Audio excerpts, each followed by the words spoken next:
Now, earlier this week, President Trump said he wants big tech to pay its own way for AI power. Meta is investing heavily in nuclear power, and Microsoft has pledged to pay higher utility bills for all of its U.S. data centers powering AI. Well, joining me for more on this is Junaid Ali, CEO of Prismecs, an energy solutions provider. Junaid, great to get your thoughts on this today. You're calling this AI's energy paradox. Could you help us understand what you mean? Yeah, Steve, nice to be part of this program. Yes, the paradox, the way I look at it is that, this is not a paradox. I mean, to be honest, it's a very symbiotic relationship.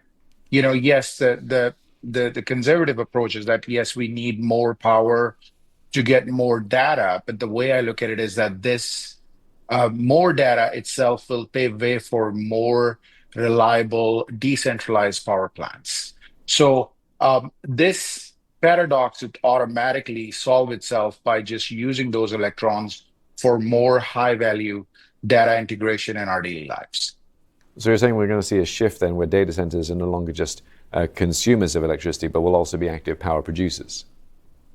Yes, the idea is to not look at the cluster-based power plants, but decentralize the power for the data centers, which in response, whenever there is a demand, could also play a vital role in strengthening our grid.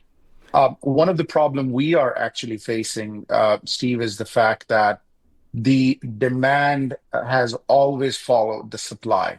Now, in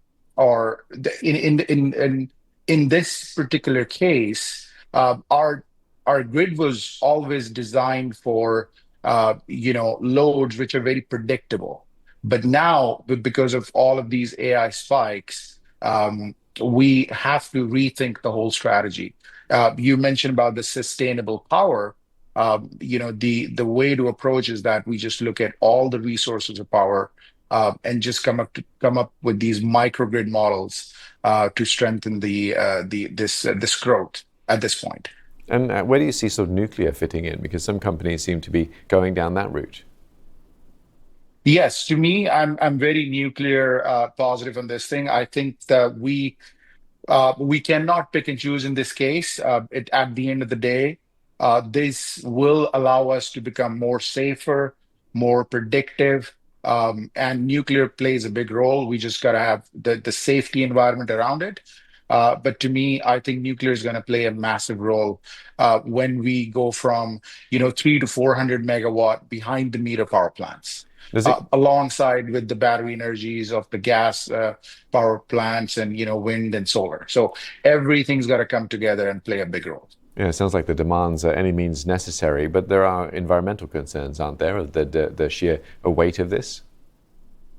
Yes, there are, but you just got to look at the fact that some of these old power plants in the U.S. are now being revived. And again, these AI models will help us become more safe, more resilient, more sustainable. We are just dealing with the new mindset. Now we have a process-oriented approach. Junaid, we're going to have to leave it there, but thanks very much for talking to me today. Junaid Ali, CEO of Prismecs. Yeah, plenty more to discuss on that topic, and we'll try and get through it in the later hours on Business Today. Thanks for watching.